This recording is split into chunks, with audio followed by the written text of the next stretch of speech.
In September 2014, the body of a man was discovered in a woods in County Galway. The investigation to try identify the man would be a journey that lasted over 5 years. This is BARNA Man.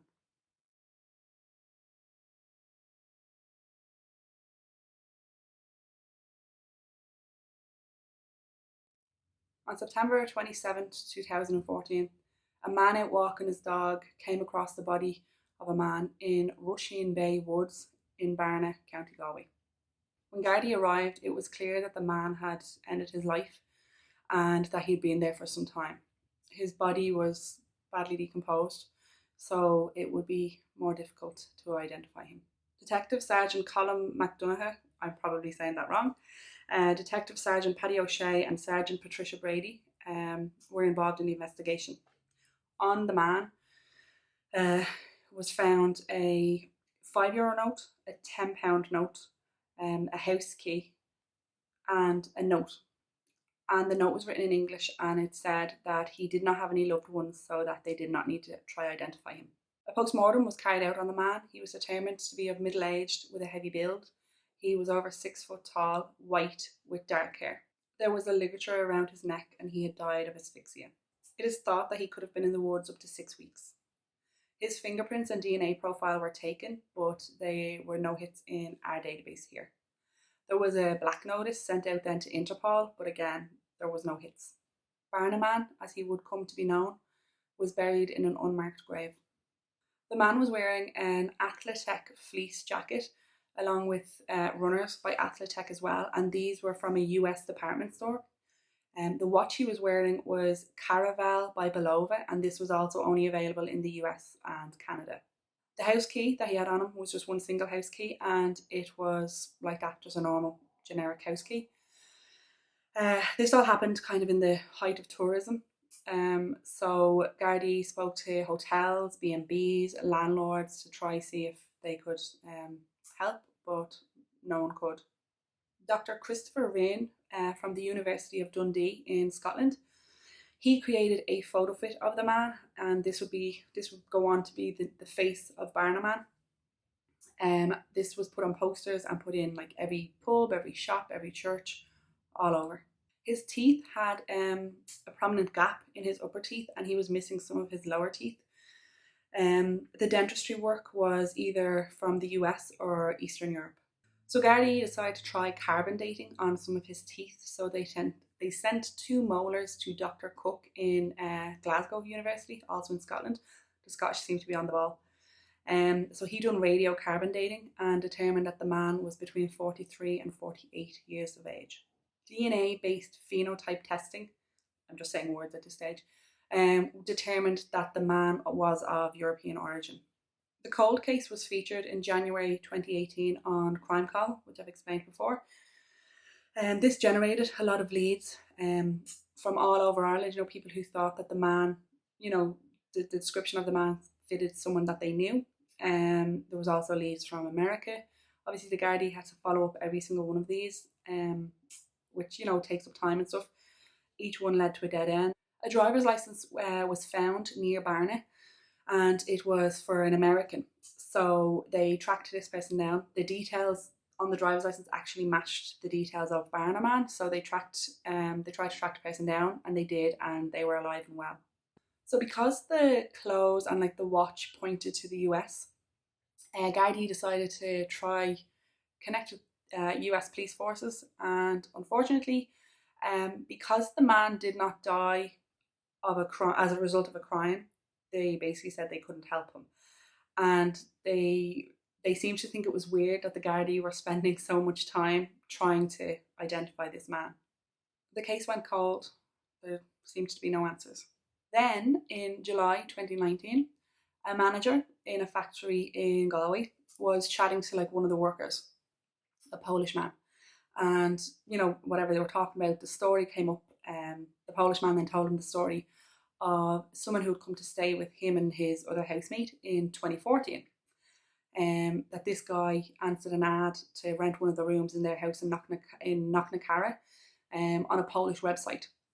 And so this man said that he was actually in Dublin, but that he could come to Galway the following day, and so he did. And so he rented the room. He kept to himself, so they never really saw him. And like that, after a while, when they hadn't seen him, they decided to go in and look in his room. And they found his bag packed, and a note was on the bag, and it basically said, "If I don't come back, like in a few days, you can throw out my stuff and rent the room." So like the manager copped it and like said to the Polish man, like, "Have you heard of BARNA man?" And the worker didn't know what he was talking about. So the manager sent him a link to one of the appeals for identifying BARNA man.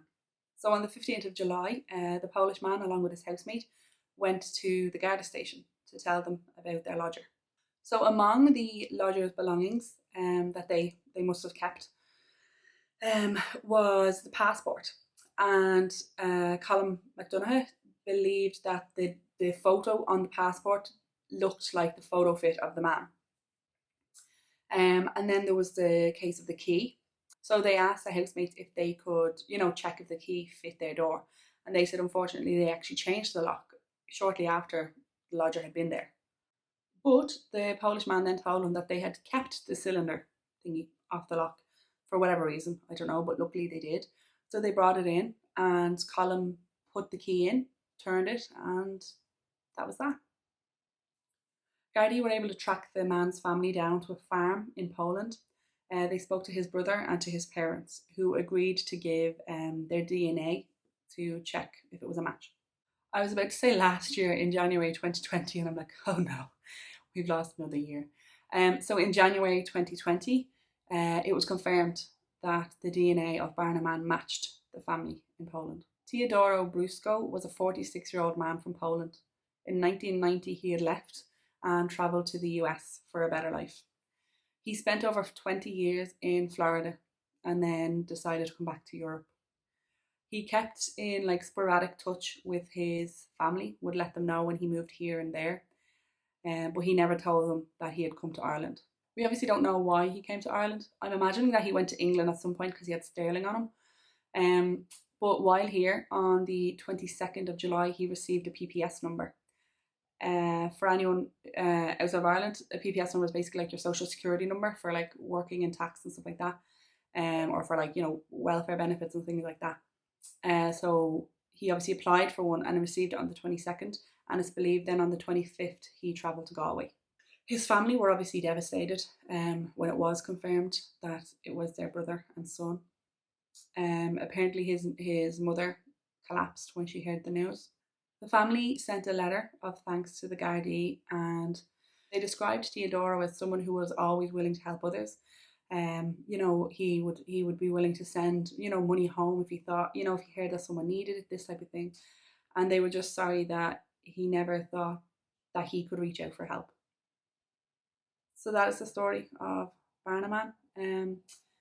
It's one of the ones that finally had a conclusion, finally had closure at the end. It's obviously a very sad case. It's similar in a way to the Peter Bergman case, that he had come to Ireland for whatever reason.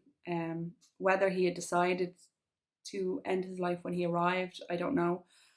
It's a bit kind of unusual why you would apply for a PPS number then, I guess, if your intentions weren't to work or apply for any benefits or anything like that.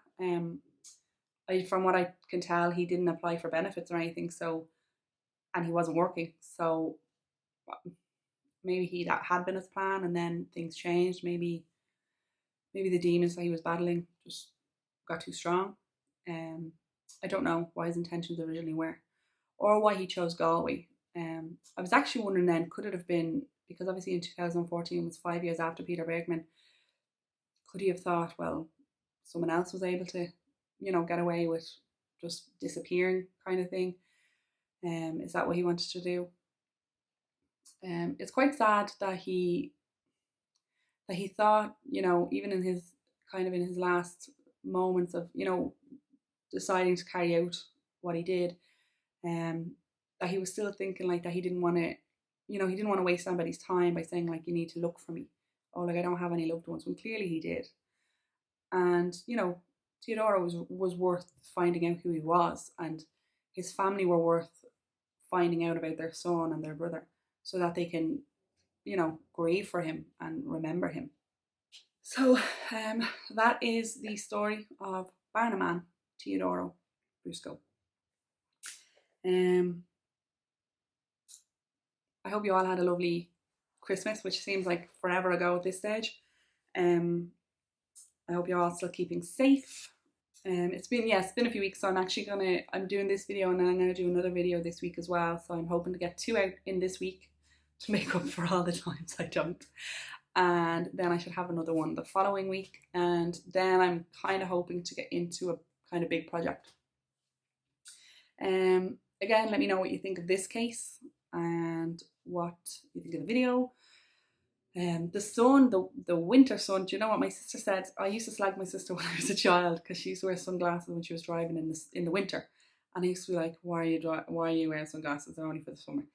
And she was like, "The sun, the winter sun is actually stronger." Like, and I used to think she was mad. I was like, "It's the same sun."